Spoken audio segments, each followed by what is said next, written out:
Howdy, everyone. I am, as always, or welcome to your favorite podcast, For the Record. I am, as always, your future favorite pop star, Landyn Zane. And I'm your future favorite actor, Sebastian Miquilarena. Yeah. Sebastian Miquilarena. There you go. Welcome back. He threw some... Los otros in there. Welcome back. So we're just going to dive right in. I hope you're doing well. Yeah. So, last week, we were talking about the book I wrote in high school, Full Send, The Pursuit of Two High School Idiots. God. That's terrible. We're going to dive back in. Right into it. This one's called The Fuck It Rule. I figured we'd go through the rest. The Fuck It Rule. This is how it goes. I don't really know what this is about. You haven't read this since high school? I haven't read this. I've skimmed through it before I did this. Ooh, this is exciting. I mean, I have read most of the last part, but... I didn't know. I thought you had... No. Like, the way you pulled it out, like, I thought you just had this on deck. I had it ready. I found it, and I was like, okay, I'll use this. Gotcha. But I haven't really read any of this. And from reading this, I have no idea where it goes. I'm excited. So this one's called the Fuck It Rule, which I don't know how is much different than Full Send, but... Okay. We're going to trust... Yeah, because Landyn... Fuck It was in the Full Send rule. We're going to trust Landyn about 5-6 years ago. Oh, my God. I can't believe it was that long ago. Okay, let's go. Okay. The Fuck It Rule. Samuel Whitmore was born in Charlestown, Massachusetts in 1696 to Hannah Ricks of Charlestown and grew up with a pretty normal life. When he was 48 years old, he served as a private when he fought in King George's War, allegedly fought in the French and Indian War at the age of 64, and eventually moved to modern-day Arlington, where he got himself a farm. One day, when he was farming, he noticed a bridge... my fly's open. No one's going to see that. Keeping that in. No one's going to see that. One day, when he was farming, he noticed a British relief brigade on their way to assist in the Battle of Lexington and Concord.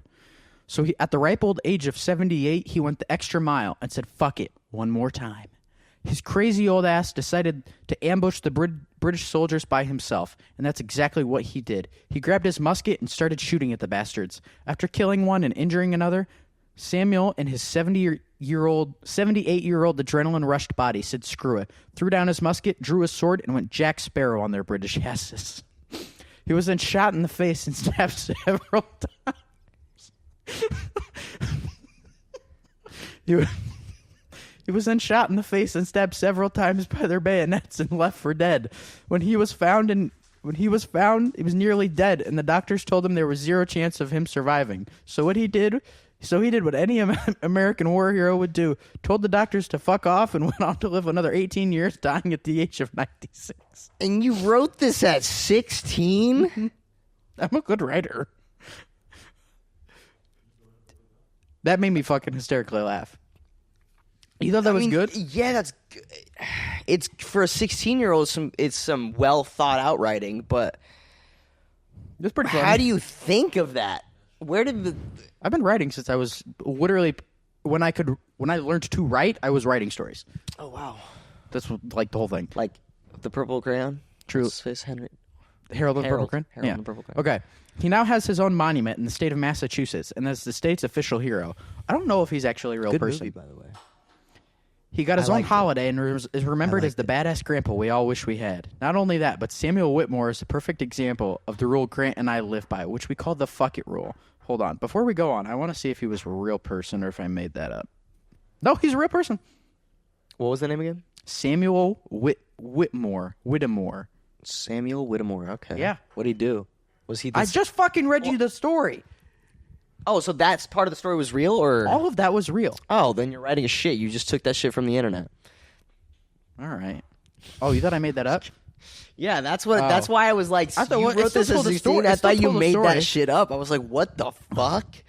It's still telling a story. It was intriguing. It was intriguing. Okay. The rule is okay.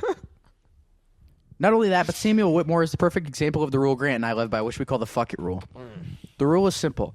If you are debating doing something that could change your life for the better, but don't want to do it because of the potential embarrassment it could bring, think. 1 month from now, if this doesn't work out, will your life be any worse?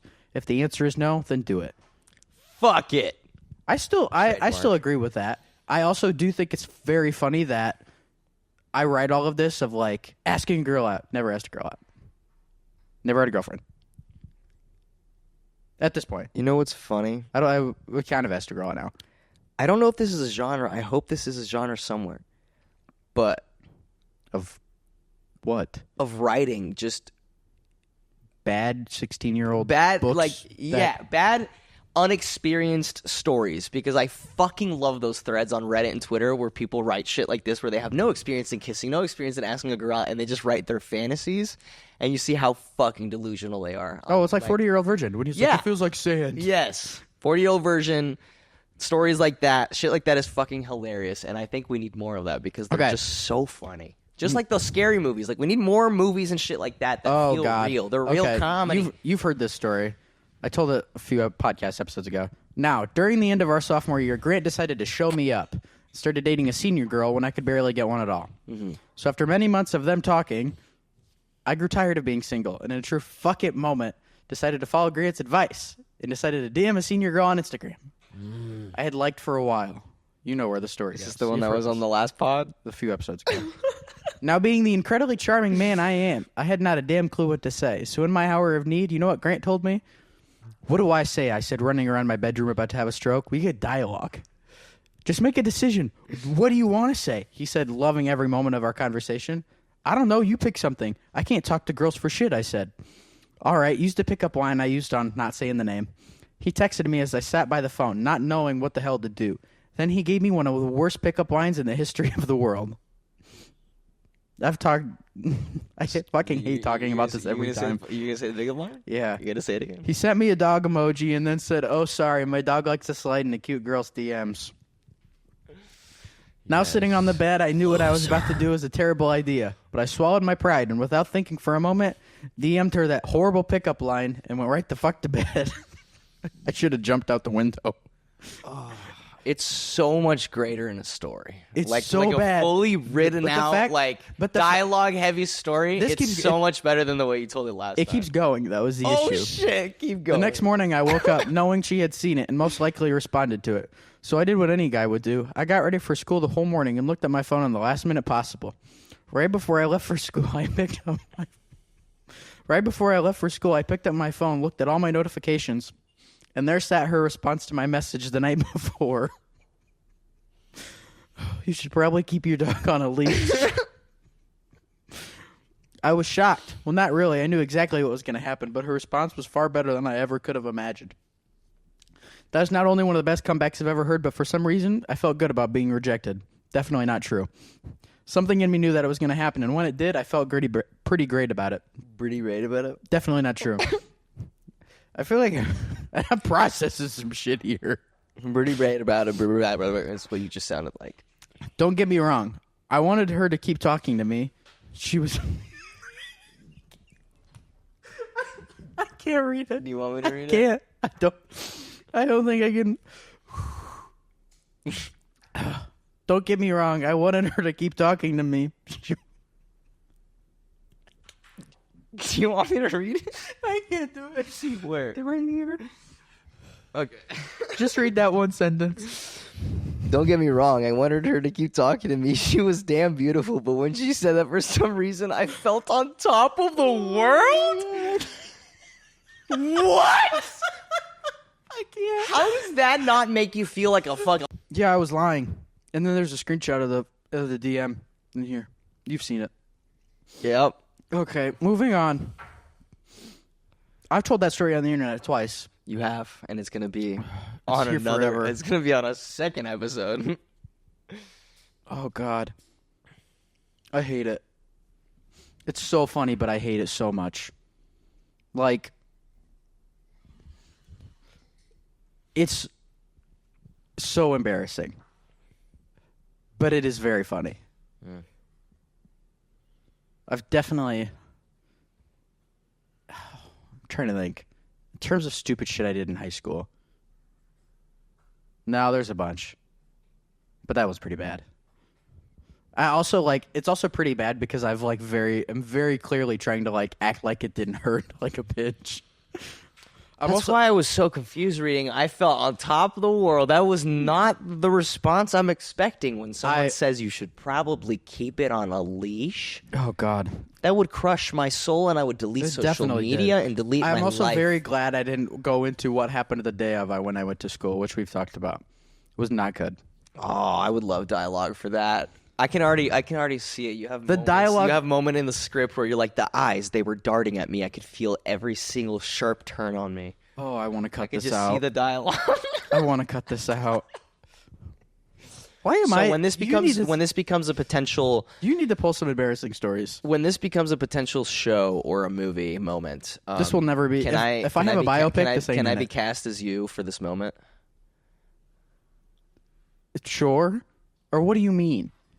Like, if you ever have a biopic, you want to be a white guy in Iowa? Fuck it, dude.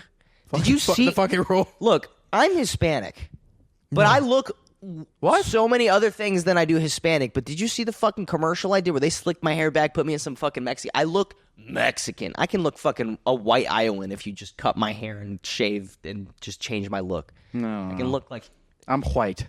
Okay, I can be white. No. Color grading. Some white color people struggle to be as white as I am. Make me white. Okay. I don't have to do white Michael face, Jackson. but you can just light it. Okay. Movie magic. We're moving on. You're gonna die. This is the next part of the book. Jesus. Okay. This is the last. This is the end. The end of it. Okay, got you. It's 2 pages. Death is something most people live their whole lives trying to avoid, but nonetheless, it comes anyways. I do think it is clever and pretty poignant that I wrote this at 15, 16. I like some of it. Like, it's for being 15, 16. If I wrote this now, I should be like, it's bad. For 15, 16, there's parts of it that I'm like, okay.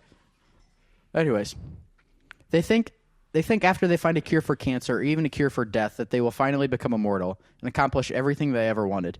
Immortality is something that has been idolized in pop culture for years.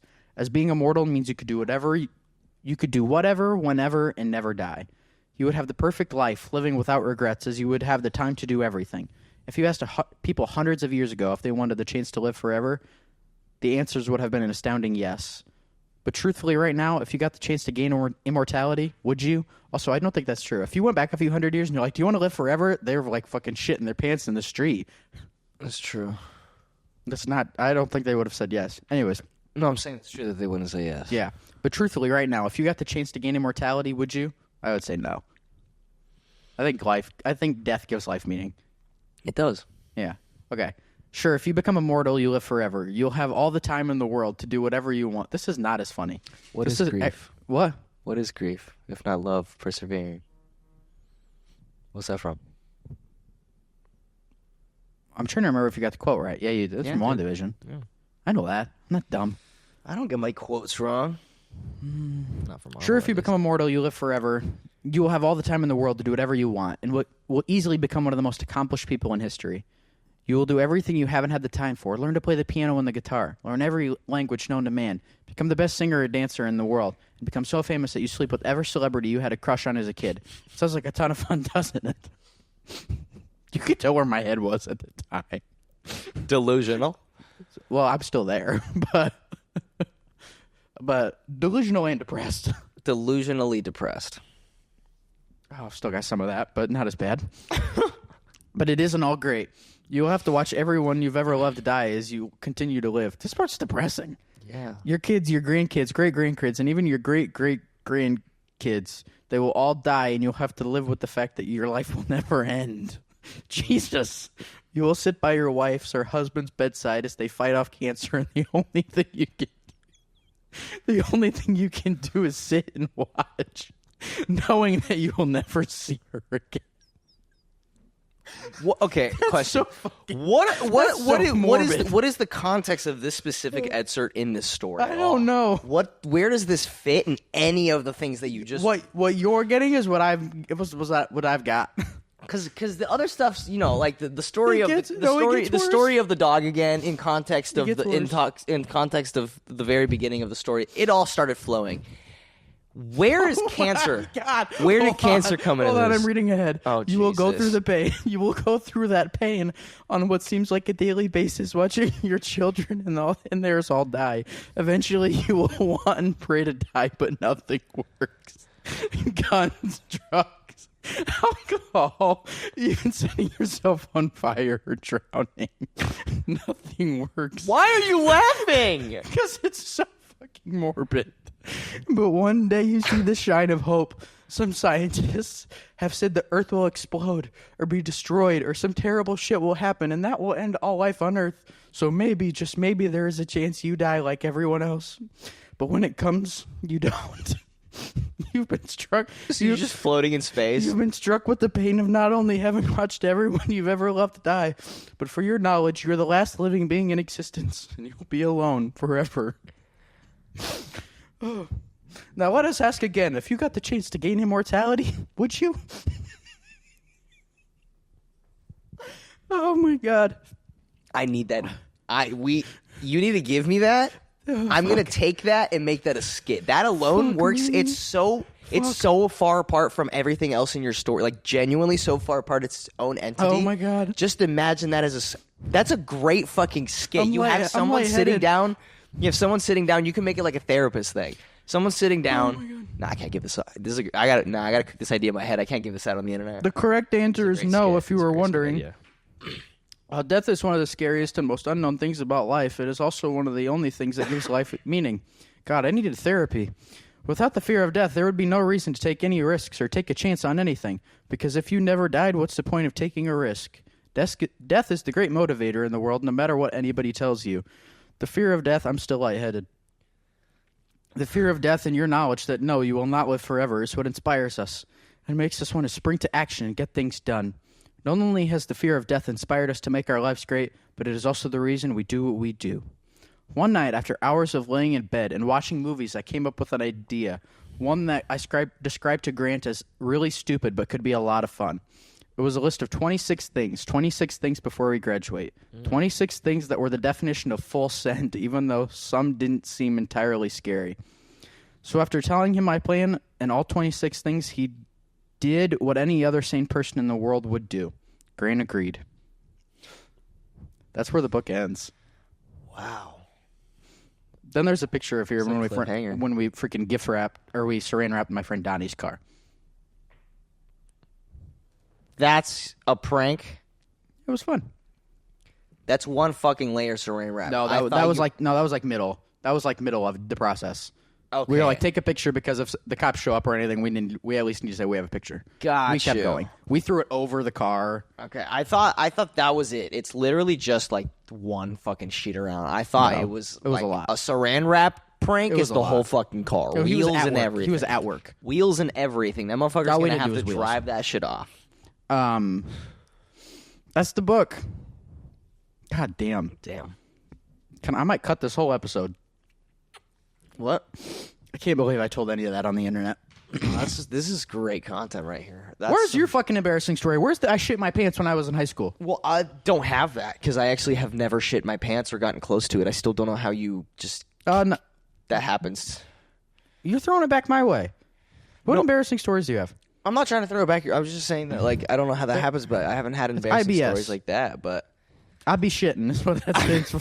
I be shitting. I be shitting. But I guess it was good. That's well written. I guess my most embarrassing moment is actually the time I first got caught vaping in my theater class. Okay. Because the way that my theater class was, it was a classic black box. If anybody's been in the theater classes, so there's black drapings all around, and behind it there's like extra space to put storage. We say African American box now. Jesus Christ. Anyways, so there's drapes all around, and then behind those drapes there's like storage area to put props, set pieces, whatever. But in the very back where we had like the actual prop closet, there was a table and like just a little like common area, and we were doing. Look at me. I haven't heard the story. Talk to me. But I'm also telling They're you. watching. I like to talk to somebody directly too, but I guess yeah, you haven't heard the story. I thought I told you this, but no.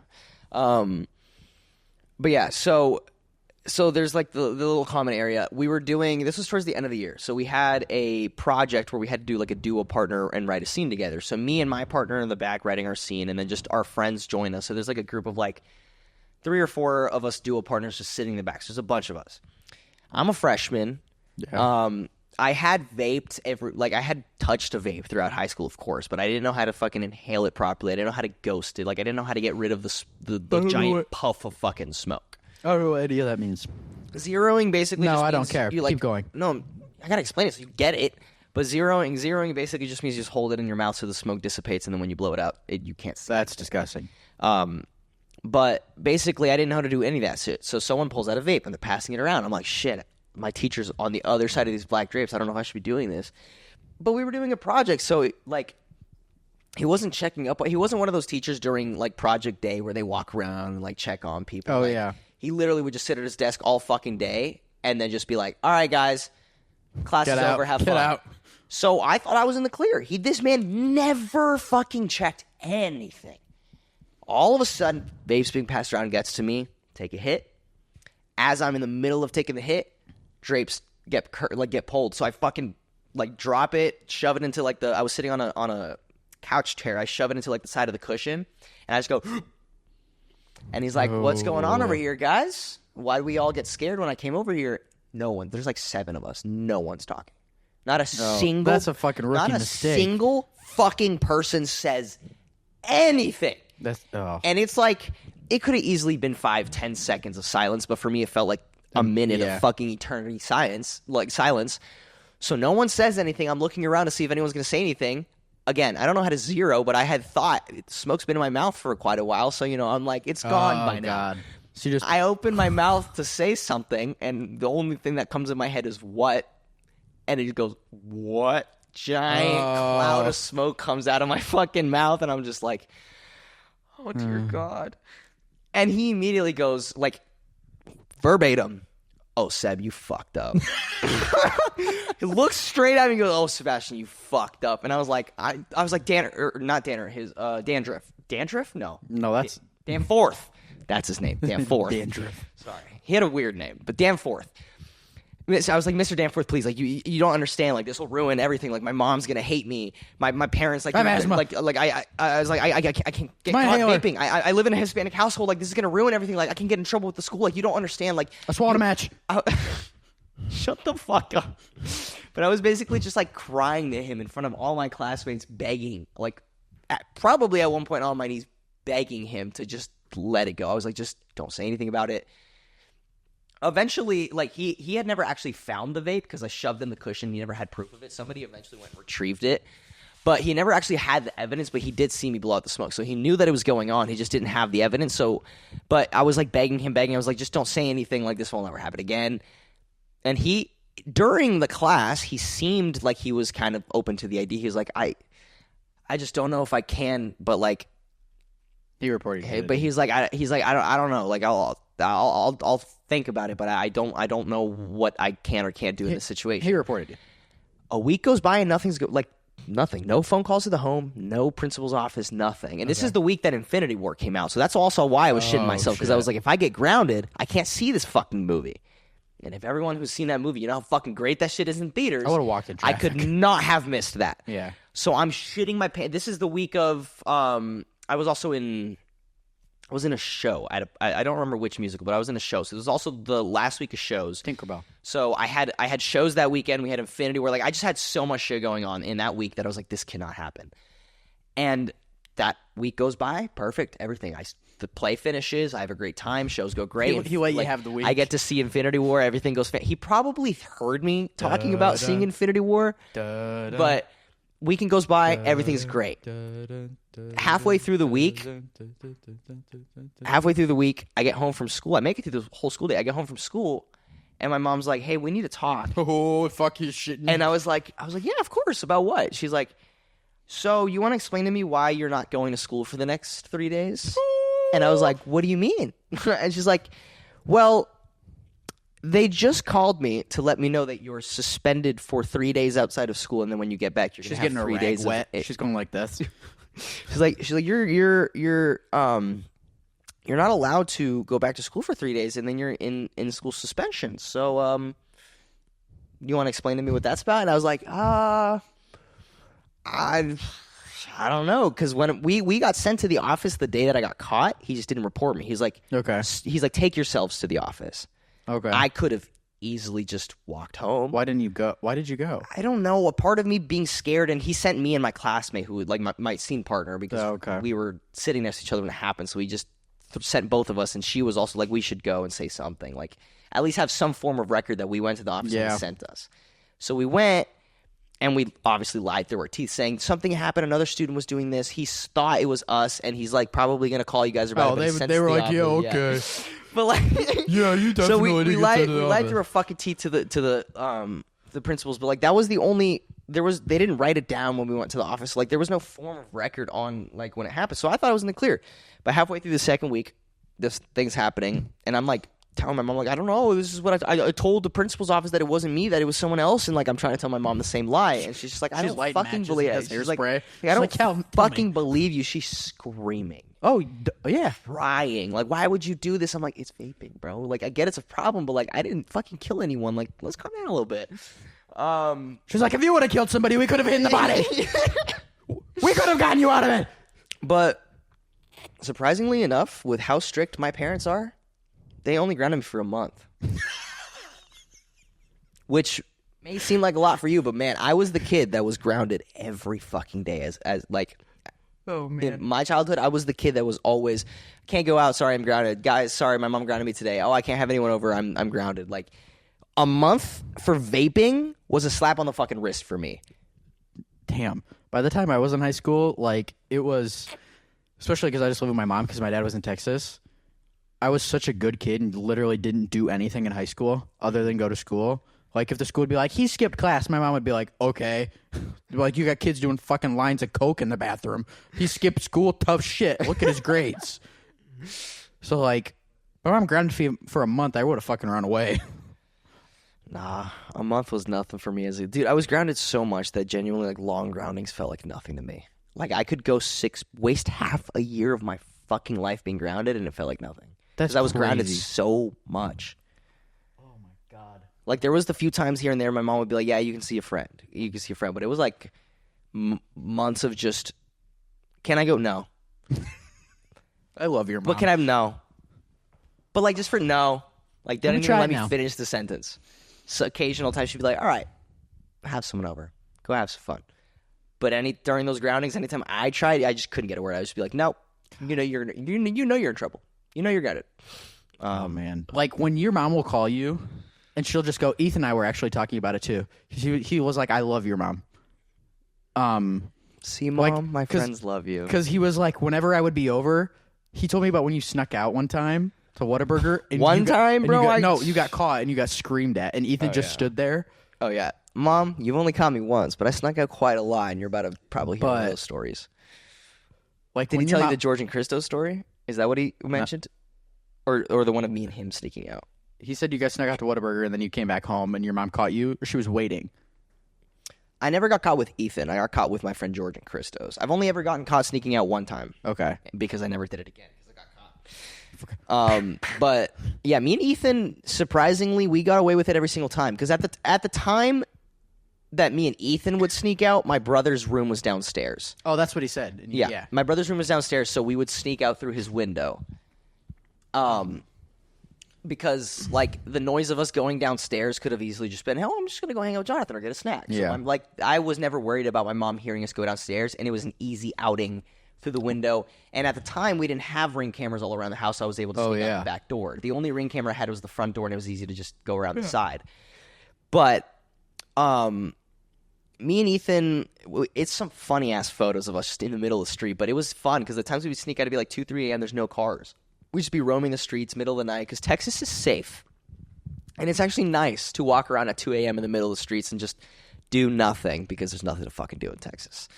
But the time that me and Christos and George snuck out, my brother his room wasn't downstairs anymore. I think it was my room's upstairs. I think he was upstairs as well.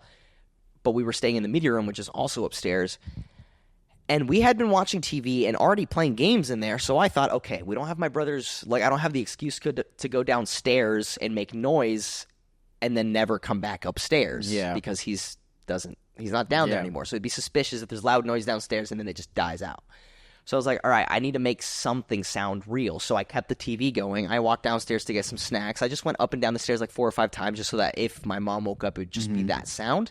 And then after 30 minutes of doing that and leaving the sound going, just creating an ambiance going, I was like, all right, guys, we're in the clear. Sneak downstairs, sneak through the same window, go out the same side, and everything's fine. We go out, we hang out we were out for like an hour and a half. That's why I thought we were in the clear. Like, we were out for a fucking while. Would she have called you or just waited for you to come home? That's where I'm getting to. Okay. Yeah. So we're out, across the street from my house, probably, not across the street, but like down the road, maybe 5-10 minutes walking, was my old elementary school. And they had this huge, park that's really fun to go to. And we were just hanging out there, doing whatever. And then we're chilling there for like an hour. And then we're like, fuck it, we're hungry. We had our wallets on us. We had our little bit of cash that us kids do because I didn't have a fucking debit card or anything. And we're like, all right, fuck it, let's walk to Whataburger. Walk to Whataburger. Get our food. We're chilling. Like, we were almost done. That's how much I was like, we're fine, guys. We're good. We're almost done eating our food, getting ready to go. I'm getting my last refill of the drink. And then we decide, we're like, let's get some milkshakes too. Fuck it. We get some milkshakes. We're sitting there just chatting. Getting the milkshakes added another 30, 45 minutes. Just sitting there just talking and hanging out, whatever. In the middle of it, I get a phone call. Oh, I'm thinking, who the fuck's awake right now? Probably Ethan, seeing what we're doing, seeing what if we're gonna get on Xbox. Just any of my friends. The only times I'd ever get a phone call that late was for Xbox. Oh yeah. So I'm like, oh, someone Ethan's calling. He wants to get on or something. We'll be home soon. Whatever. Flip my phone. Mommy. I'm like, oh fuck. So I didn't even have to say anything. Just the look, the way that my friends described it at the time. I don't know if they remember. White. Exactly. The way, I don't know if they remember, but the way they described it, they basically said I became a pale ghost in the moment I looked at my phone. And they just knew. They were like, we're fucked, aren't we? And I was like, yeah. I pick up the phone and my mom was like, very calm. But it wasn't even, she was calm about it. She knew. Oh, then that's worse. It was the calm That's call. worse. It was the calm call. She's like, I'm going to kill you when you get home. Where are you guys? I'm like, oh, we're just in the meeting room. She's like, I was just up there. I didn't see you guys. You heard knives sharpening. I was like, she's like, we were just up there. I didn't hear anything. And I was like, have you checked Jonathan? We're on the roof. I was like, oh, we're just in Jonathan's room. And she's like, I just checked there too, and you're not there. And I was like, okay, fine, sorry. We went out and just walked for a little bit, and my fucking 12, 13-year-old dumbass, I don't know what I'm saying to my mom. I'm saying shit of I felt sick, so we went out to walk because I needed some air. I don't know what I'm fucking saying. Yeah, I'm like, what you do at that age. You I'm make like, shit up. It doesn't make sense. We walked around the block. Mom, I promise. We just wanted to just walk around. I'm sorry. And we get back home. We tried, There's a red dot appears on your chest as you walk up. Oh, no, wait. This is the second. There was 2 times that I got caught, actually. This is the. We don't have time for 2. I'm mixing the stories. That's the time that my mom called was a different time. The story right now of us eating Whataburger, the reason that everything was going great is because it wasn't a phone call. This is what happened. We thought we were in the clear. We do everything that we're doing normally, finish our food, walk back the same way. We're sneaking back in the way we snuck out, which is through my backyard patio. Yeah. When we get to the patio, lights on, mom and dad sitting on the couch. That's how we got caught the first time. She didn't even call me. Yeah, didn't that's even text worse. me or let me know that she knew. We just came home to them sitting on the couch. That's worse. And I was like, fuck. I'm going to move. But yeah, that was another one of those where they really only grounded me for a few weeks. And I was like, that's not a short amount of time. For sneaking out, bro. I'm saying that I would get grounded for longer for shit like a bad grade. I spoke back to my mom. But serious shit like sneaking out of the house, getting caught vaping, my mom just gave me slaps on the wrist, and I was just like, I feel like That's because there's a certain level of, no matter what, parents know that there's a certain level of memories are being made. It's that you're okay. That's fair. But yeah. That was one of the scariest moments. Because we were we genuinely thought we were in the clear. So we're happy getting to the moment I see my parents. We're talking, probably walking around the corner whispering. Fuck. But we're probably walking around the corner mid-conversation, and then we just look and it's fuck. You just close the door and turn around and go and just leave. No, I signaled Save yourselves. I signaled my friends. I was like, just go inside. Run. I signaled my friends to go inside and go to bed, and I was just like, you guys can talk to me. I was like, I don't want them to get. I was like, this is my. I was like, it's our house. If I'm getting in trouble, let them be. But after that, my parents did not like. They liked Christos, or they forgave Christos faster and got over the situation more, just because they knew his parents more. But George, they love him now, but they never liked him growing up because he was kind of a little bit of a bitch. There was a bunch of stuff throughout our like elementary school where he would like, when we weren't friends, he would just constantly like take things from me, like a pencil or like a charger. And we just always were having complaints because I was always reporting him for fucking pestering and being a fucking asshole and shit. And it was one of those things where him, Christos, Ethan, all of them were friends before I joined in or whatever, and because they couldn't stand me and I couldn't stand them. And then when I warmed up to them, I was like, oh, they're pretty cool. But during that moment of like I wasn't friends with them, I would always complain to my mom about George, about him, Christos, about this, that, and like what they would do, what they would say. So she didn't necessarily really like him. I probably was not allowed to hang out with him, like at my house. I was able to see him at other people's houses. He wasn't allowed back in my house for probably 2-3 years. Jesus. Like it wasn't until midway. It wasn't until like me and George were good friends growing up, but we really didn't get close until I moved away. Like my first time going back home. Jesus. My first time going back home was really the first few times that we hung out just one-on-one, like not in the full group of friends. And I was like, all right, so this is nice. But like before that, it was really never like a one-on thing. So yeah, like my mom just years had gone by and she just didn't fucking want anything to do with him because of that time sneaking out. But she forgave Christos really quick, which made no sense. I was always like, so you're gonna forgive one person but not the other in the same incident? Like, I don't get it. It's parental. But yeah, reasoning. eventually she warmed up to it and realized he grew up, and now every time he's over, I love your mom. My mom's great. I love you, Mom. She calls, and there was one. She just is yelling at you in Spanish, and she just goes full every word is in Spanish. Breaks into English. No, you're not listening to me. Listen. Slow down. Listen to me. To what I'm saying. Fully back into Spanish. You're fine. Okay. But yeah. Like compared to my mom, granted, I literally did nothing in high school. Now that I've moved out to LA, I've realized like I was literally just preparing to move to LA my entire life. Which is why I'm so good at everything. Like, or not like egotistical, but like I can do everything. I know the things you do, yeah. But I had nothing. So like when I would go out, like when I was reviewed movies my sophomore year of high school, I had an Instagram account and stuff. We'll go through that on an episode. We'll read some reviews. I'll see if I can find it. It's called Cinemasters. Cinemasters, fuck yeah. Mine's literally just whatever my handles are, and I just post my reviews on there. But I might actually start doing like a account dedicated to it because I really like doing reviews. But I like the conversations I get out of it.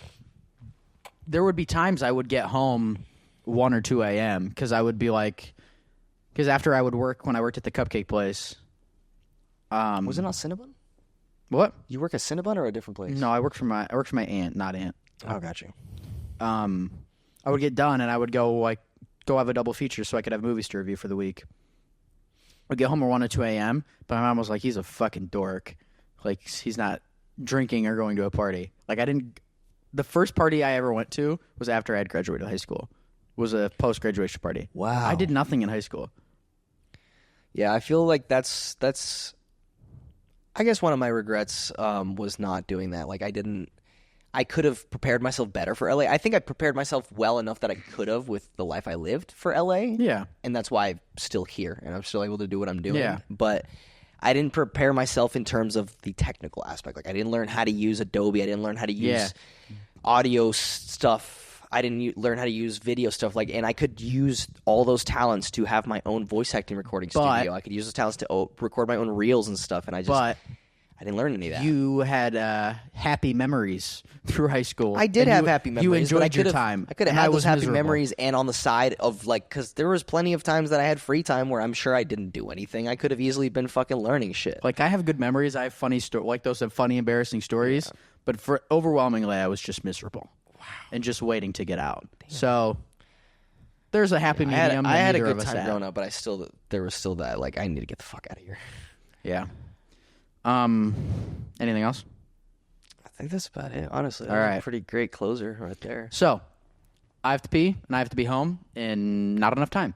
So, this has been, as it will always be. No, that's wrong. Fuck it. Stream my music. This has been the podcast. Follow my handles, please. Follow my reviews. I like to do reviews. I'm going to be doing a lot more. This has been For the Record. I am, as I will always be, your future favorite pop star, Landyn Zane. And I'm your favorite future pops actor, Sebastian. Nailed it. Pop actor. Bye.